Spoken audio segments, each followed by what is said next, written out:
Que le nom du Seigneur soit béni. On rend grâce à Dieu pour cette victoire totale qu'il a remportée à la croix pour chacun et chacune d'entre nous qui avons cru que ce qu'il a fait, c'est pour nous personnellement, qui avons accepté qu'il vienne dans notre vie et qui marchons avec lui. Evelyne parlait, je ne savais pas sur quoi elle allait parler, mais quand elle a commencé en parlant sur notre arrivée sur Rome, j'étais en train de penser au temps dans lesquels nous sommes aujourd'hui. Je ne suis pas certain que les chrétiens sont conscients dans les temps dans lesquels nous sommes, avec les décisions qui commencent à être prises. Au niveau de la Suisse, j'ai assez peu d'informations. Mais au niveau de l'Europe et particulièrement de la France, et ce qui est prévu, est-ce que ça va se faire à ce moment-là, je ne sais pas. Mais ça va vous donner une idée des temps dans lesquels nous sommes. Il prévoit qu'en 2027 ou 2028, vous n'aurez plus d'argent liquide. Il n'y aura plus que de l'argent numérique. Ça veut dire que c'est plus vous qui avez de l'argent, c'est la banque qui a de l'argent. Comme en Chine. Votre argent, vous devrez l'utiliser avec leur autorisation. Et si vous ne faites pas ce que le gouvernement vous dit, de faire tout un tas de choses, je ne veux pas citer, mais votre argent, il vous passera sous le nez. On arrive dans des temps où l'Église a vraiment besoin de se repositionner clairement dans sa marche avec Dieu, mais surtout dans cette écoute de l'Esprit de Dieu. Je ne sais pas si vous avez écouté le message qu'a donné il y a une semaine ou 15 jours, non je crois que c'est une semaine, Samuel Peter Schmidt. Il a donné un message, quand il a fini, il a dit que je sais ce que je viens de dire, je peux être arrêté et être mis en prison. Simplement parce qu'il dénonce, il a dénoncé avec beaucoup de retenue, mais très clairement, tout ce qui est en train de se faire. Et c'est une horreur de ce qui est en train d'être fait par l'enseignement pour les enfants. Vous pensez qu'en France, maintenant, les enfants entre 1 an et 4 ans auront une instruction sexuelle? Mais vous vous rendez compte de cette folie? Mais si vous n'êtes pas d'accord, vous ne pourrez pas faire ce que vous voulez avec vos sous. Et dans plein de domaines. Dans plein de domaines. Je ne suis pas là pour vous faire peur, comprenez bien, mais je crois qu'il faut qu'on soit averti des choses qui arrivent. Ce n'est pas une fois qu'on est dedans qu'il faut dire « Ah, mais si j'avais su, si on me l'avait dit ». Non, j'ai une responsabilité. J'ai une responsabilité de vous dire on ne peut plus jouer aux chrétiens. On ne peut plus jouer à l'église, c'est fini. On peut se dire, bon, ben, c'est bien, j'étais au culte, ou j'ai été à une autre rencontre, et puis merci Seigneur, tout va bien, puis je fais ma petite vie, je fais ce que je veux, c'est moi qui dirige ma vie. Non, c'est fini ce temps-là. Fini. Il nous a dit, celui qui perdra sa vie à cause de moi, la retrouvera. Celui qui perdra sa vie. Un autre verset, il dit quoi? Il dit, il faut qu'il croisse et que je diminue. Ça veut dire quoi? Ça veut dire que je dois m'écraser, que je dois être plus rien du tout? Non. Non, mais c'est de comprendre que dans les temps dans lesquels nous sommes, nous allons être confrontés à des choix très importants. Et si vous n'êtes pas ferme dans la foi, si vous ne connaissez pas la volonté de Dieu pour vous, vous risquez d'être balayé. Balayé. Si vous lisez les derniers chapitres de Matthieu et bien d'autres, on se rend compte que nous sommes dans des temps extrêmement importants. Alors il y a ce côté noir, peut-être que j'ai commencé de vous parler, des temps qui arrivent, et il y aurait tellement d'autres choses. Il tenait dans sa main des lois qui ont déjà été votées en France, qu'il ne pouvait pas dire, mais je vous assure que ce qui est en train, et ce n'est pas seulement pour la France, c'est pour l'Europe. Et on se rend compte, quand vous écoutez un petit peu des informations, que la Suisse est en train de glisser de plus en plus vers l'Europe. Où ils sont en train de faire tout un tas de démarches, ils sont en train de s'arranger pour qu'ils puissent refaire, qu'il y ait des échanges qui puissent être refaits. La Suisse, si la Suisse ne se lève pas, elle va être mangée. Et c'est plus nous que c'est nos autorités, elles seront comme des petits chiens tenus en laisse. Alors je prie, et nous prions le Seigneur, pour que l'Église se lève. Et heureusement, on n'est pas les seuls, il y a plein de gens aussi, que ce soit en France et dans le monde, qui se lèvent et qui disent non à ce qui est en train de se passer. Mais quand on connaît les Écritures, on sait que des temps arrivent comme ça. C'est comme ça. Alors, quoi faire? Vous savez, je ne suis pas d'une nature pessimiste ou alarmiste. Je n'ai pas envie ni de vous faire peur ou quoi que ce soit. Ça ne m'intéresse pas. Ce qui m'intéresse, c'est de vous encourager de tout mon cœur à prendre vraiment du temps avec Dieu, personnellement, individuellement, de découvrir, vous l'avez certainement déjà découvert, cette communion avec Dieu, mais aller beaucoup plus loin. Vous savez, si demain, l'argent est contrôlé par l'État et que vous n'avez plus le contrôle, qu'est-ce que vous pensez des églises? C'est elles qui vont commander? Non, non, non. On prend plus qu'on veut avec l'argent. Si vous dites non, vous marchez dans ce qu'on vous dit. Si on vous dit de faire ça, si on vous dit de faire ça, si on vous dit faites-le, faites pas, fermez votre église et vos sous, salut. Ciao, ciao. C'est comme en Chine. Alors, ils n'ont pas osé utiliser le même terme, ils en ont un autre, je ne l'ai pas retenu, ça ne m'intéresse pas. Mais on est dans des temps sérieux. Vraiment sérieux. Vous savez quoi? C'est que c'est dans ces temps que le réveil arrive. Amen. C'est dans ces temps que le réveil arrive. C'est dans ces temps que la puissance de Dieu va être manifestée de plus en plus. J'ai reçu une phrase quand c'était dans la nuit de vendredi à samedi. Et cette phrase est celle-ci. Je l'ai donnée hier matin, à la fin de la matinée, qu'on avait tous les leaders et responsables d'église. On était réunis à Bulle. Et donc, on a eu plein d'échanges pendant la matinée et tout ça. Et à la fin, on devait dire quelques mots. Et sur l'église, sur ce qui se passait, chacune des communautés, que ce soit à Bulle, à Romont, à Fribourg et ailleurs, comme pour ici. Et quand j'étais là-bas, j'étais devant le Seigneur, m'a dit, mais dis cette phrase, donne cette phrase, je vais vous la donner. Elle est simple, mais notez-la. Presque toute une partie de ma nuit, j'ai médité que sur cette parole. Ce n'est pas une parole de la Bible, comme je l'ai dit. Le Seigneur me dit, est-ce que ce que tu crois, permet à Jésus de manifester son ministère comme il y a 2000 ans? Vous avez compris? Je vous la redis. Est-ce que ce que je crois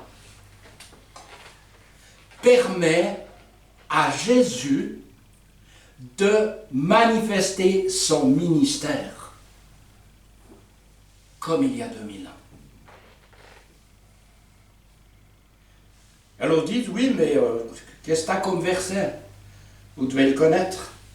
C'est dans Jean où il est dit, Jésus dit, les paroles que je vous dis, je ne les dis pas de moi-même, c'est le Père qui est en moi qui fait lui-même ses œuvres. C'est le Père qui est en moi, il n'a rien fait de lui-même.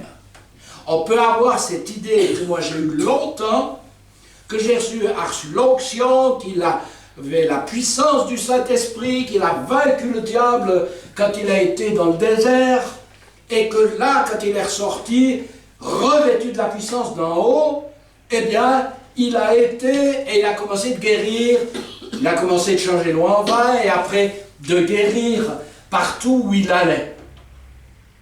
Comme si c'était lui qui avait eu la puissance et qui la manifestait comme il sentait qu'il devait le faire. Eh bien non, c'est pas ce qu'il nous a dit. C'est pas ce qu'il nous a dit. Il a dit, je n'ai rien pu faire de moi-même. Mais le Père qui est en moi, il est où Jésus? Il est où Jésus? Si vous l'avez reçu dans votre vie, il est en vous. Qu'est-ce qui lui manque? Qu'est-ce qui lui manque à Jésus? Je ne vois pas ce qui peut lui manquer. Hein. Il a tout ce qu'il faut. Il n'est pas à l'extérieur de nous. Comment il est en nous? Par le Saint-Esprit. Parce que le Saint-Esprit, c'est ce que Jésus a dit, je vous enverrai le Saint-Esprit, une puissance qui va venir en vous, sur vous, en vous, et vous serez mes témoins, partout dans la Judée, partout, jusqu'aux extrémités de la terre. Mais c'est l'Esprit de Jésus qui est en vous. C'est Jésus qui est en vous. On peut se poser la question. Est-ce que Jésus n'a pas guéri tous les malades qu'il a rencontrés, qui sont venus vers lui? Est-ce qu'il y en a un qui est écrit dans la Bible où il lui a dit, non mon petit, tu n'es pas assez sanctifié. Ou, avec ce que tu as fait hier à tes enfants, ou ce que tu as dit à ta femme, je peux rien pour toi. Non? Il est venu manifester le cœur, c'est-à-dire l'amour du Père. Il est venu nous montrer, parce qu'il y avait une image de Dieu qui était un Dieu terrible, qui était puissant, et quand les gens ne marchaient pas droit, eh bien, ils se passaient, ils étaient emmenés en captivité, il y avait des morts, il y avait tout un tas de choses qui se passaient, et cette notion de Dieu était une notion d'un Dieu terrible. Mais Jésus-Christ est venu révéler profondément le cœur de notre Père. Et c'est difficile pour beaucoup de chrétiens. Je le dis parce que je l'entends dans les phrases, dans ce qui est dit, partout, partout. C'est très difficile pour un chrétien aujourd'hui d'entrer dans cette connaissance, pas de notre intellect, mais cette connaissance du cœur, qu'on est tellement aimé, tellement aimé. C'est le Père qui a donné son Fils. Le Fils a accepté, totalement. Ils étaient tout à fait d'accord avec le Saint-Esprit aussi. Ils étaient ensemble. Mais le Père a décidé de donner son Fils afin que quelqu'un qui veuille bien l'accepter dans sa vie puisse être sauvé. Parce que Dieu ne veut pas qu'on finisse en enfer. Dieu ne veut pas qu'on soit loin de l'amour, loin de lui. Mais Dieu nous a tellement aimés qu'il s'est dit, j'ai pas d'autre solution que de donner mon Fils. Moi, j'ai 2 versets. Je ne le donnerai pas pour pour sauver quelqu'un. Je suis sincère.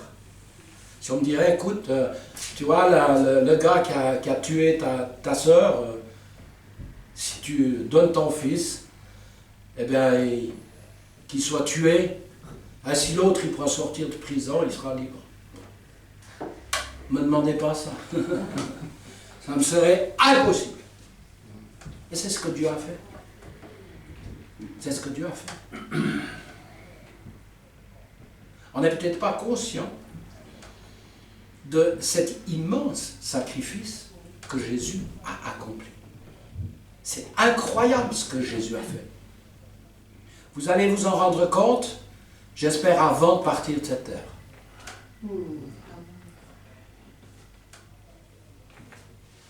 C'est important. Jésus qui est en vous, est-ce qu'il a envie, lorsque quelqu'un vient vers vous, que vous voyez quelqu'un, je prends cet exemple, c'est toujours le même, mais pardonnez, je ne sais pas comment faire autrement, pour que ça soit clair, mais quand il voit un malade, quand je vois un malade, si je crois que je dois prier pour lui, je dois lui imposer les mains, je dois proclamer des mots pour qu'il soit guéri, je vais avoir beaucoup d'échecs, et j'en ai eu beaucoup. Merci Seigneur, j'ai aussi vu des miracles. Dans ma vie, j'ai vu 2 résurrections, où Dieu a répondu à mes prières. 2 personnes sont ressuscitées. J'en parle pas souvent, parce que je ne veux pas me mettre en avant. Non. Et en quoi il y a... Et pourquoi je me mettrai en avant? C'est pas moi qui ai fait l'œuvre. C'est Jésus en moi. Parce qu'il est le seul qui peut ressusciter quelqu'un. Il est le seul qui peut guérir quelqu'un. Quand je dis qu'il peut guérir quelqu'un, tout le monde peut dire oui. Mais c'est plus dire que Dieu veut guérir tous les malades. Amen. Tous les malades. La seule chose qui peut bloquer, c'est ma manière de croire. Si les choses ne sont pas très claires, parce que j'ai pas eu une révélation profonde de l'œuvre de Christ, de ce qu'il a fait, eh bien, je vais être dans le doute. Et le doute, c'est de dire, oui, Dieu peut. Dieu, vous avez écouté le nombre de fois les gens qui disent, oui, Dieu peut me guérir. Moi, quand j'écoute ça, ça m'énerve. Je dis rien, je me gère. Mais ça ne va rien changer dans ta vie, tu peux le dire jusqu'à la fin de tes jours, tu peux mourir avec ce que tu as. C'est que Dieu veut me guérir, et la preuve, c'est que c'est déjà fait. Amen. Je ne vais pas lui demander de me guérir, il m'a déjà guéri. Mais j'ai à me battre contre des symptômes. Et j'ai beaucoup aimé une enseignante de chez Andrew Wommack. Elle s'appelle, son nom de famille, Pickett, Carrie Pickett, qui a fait un message. Elle a eu vraiment une révélation de l'amour de Dieu.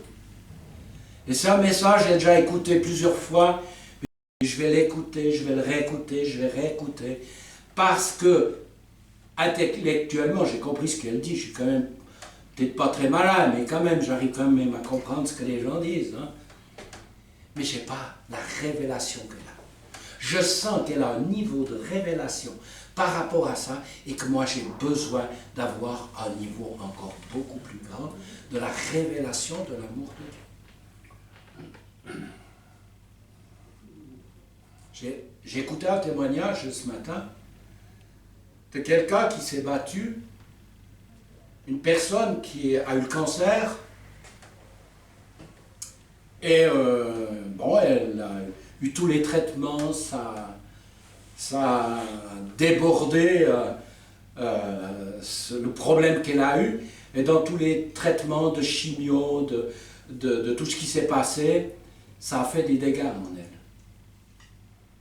Et elle pensait que le problème était réglé, elle a prié, elle a parlé la parole et tout ça, et puis d'un coup, il y a des choses qui se sont passées, d'un coup elle a eu des douleurs atroces.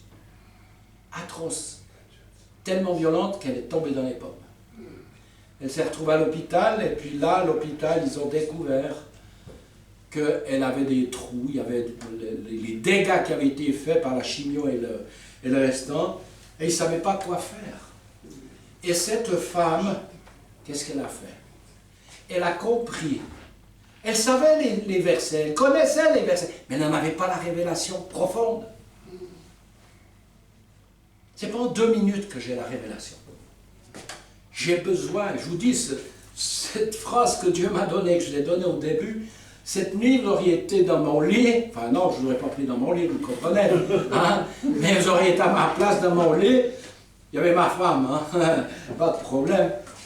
Mais ça m'a travaillé, ça me travaille, ça me travaille. Qu'est-ce qui empêche Jésus, qu'est-ce que je crois de travers, qui empêche que la puissance de Dieu soit libérée totalement en moi? C'est pas Jésus qui a un problème, c'est pas lui qui veut me faire attendre, mais c'est ma manière de croire. Mais comment je peux changer ça? En méditant, en parlant avec mon Seigneur, en lui disant, Seigneur, j'ai besoin que tu me révèles. J'ai besoin que des écailles tombent encore de mes yeux. Pourquoi? Pourquoi je veux ça? Parce que je veux que les gens n'aillent pas en enfer, mais qu'ils soient sauvés. Ça, c'est ma vie. C'est la seule chose qui me préoccupe. La seule chose qui me préoccupe, c'est que des gens soient sauvés. Et quand mardi, cet homme qui est venu là, et qui a donné sa vie au Seigneur, là j'ai de la joie. Ça c'est ma récompense. Ça c'est mon salaire. C'est le Seigneur qui a fait l'œuvre, mais c'est mon salaire. Je dis, mais je ne suis pas là pour rien, Seigneur. Je ne suis pas là pour rien. Comme vous, je parle de moi, puis je suis là, et puis je vous donne des témoignages, mais cet homme qui a été touché, ce n'est pas à cause de moi seulement, mais c'est à cause de l'Église qui prie, pour cette région, pour les gens qui sont dans les griffes de certaines problématiques. Et il s'est trouvé que ce soit moi qui lui ai parlé. C'est Brandon qui nous l'a amené. Mais ça aurait pu être très bien quelqu'un d'autre. Mais quelle joie! Quelle joie! Quelle joie! J'aurais bien voulu écouter Peter Evans. Je vais l'écouter sur Internet. Peter Vance, ouais. Qui est à Oran encore aujourd'hui, ce matin. Et vous savez, on écoute beaucoup, nous on a été beaucoup baignés dans l'enseignement de Joseph Prince. Et vous savez que Joseph Prince a été chez eux, en Allemagne. Il a été. Et j'écoutais le témoignage d'un serviteur de... Enfin, pas d'un serviteur de... J'ai écouté un message de Joseph Prince qui disait la semaine dernière, il y a un serviteur de Dieu d'Amérique du Sud, il a 1300 églises, jusqu'au Japon et tout. Un serviteur de Dieu qui a un ministère évident et tout ça, qui est venu chez Joseph et qui lui a dit, écoutez, votre livre sur Destiné à régner a transformé ma vie. Parce que j'étais dans le ministère, Dieu a manifesté, j'ai 1300 églises, mais j'avais comme un blocage, je ne savais pas comment aller plus loin. Mais ce que vous avez mis là-dedans m'a ouvert un nouvel espace de marche avec Dieu. Bénim, vous le connaissez, j'en ai déjà parlé, vous avez écouté. En 2016, quand il est parti au ciel, parce qu'il a eu un problème, il a fait je ne sais plus si c'est un AVC ou au cœur, un problème cardiaque, il est parti au ciel, j'avais dit l'autre jour. Mais quand il arrivait au ciel, il y avait toute une file et il était derrière et il marchait. Et d'un coup, il a commencé d'avoir peur. Il a commencé de se dire, mais qu'est-ce que le Seigneur va me dire? Et quand il arrivait vers le Seigneur, il avait, dans ce cheminement, il avait compris qu'il y avait quelque chose qui avait dévié dans son ministère, c'est qu'il était tourné, son but, c'était plus de rentrer de l'argent. Bon, il a un ministère, il faut arriver à faire vivre tout ce qu'il y a, on peut le comprendre, humainement parlant, mais qu'il s'était laissé avoir par la recherche de l'argent plus que l'appel qu'il avait. Alors qu'il continuait. Et quand il arrivait vers le Seigneur lui a dit, je te donne une seconde chance. Et il est rentré dans son corps et il est ressuscité. Béni. Donc quand je vois ces gens où je peux m'incliner dans ces gens pour ce qu'ils font et tout ça, je me dis, et toi Jean-Pierre? Et toi Jean-Pierre? J'ai besoin d'aller plus loin, je vous promets. J'ai besoin, quand je vois des problèmes, que ce soit dans notre église ou dans les gens qu'on rencontre, je ne suis pas étranger à ces combats que vous avez. Pas du tout. Je les prends dans mon cœur. Je prie, je demande au Seigneur. Et je me dis, mais qu'est-ce qui se passe?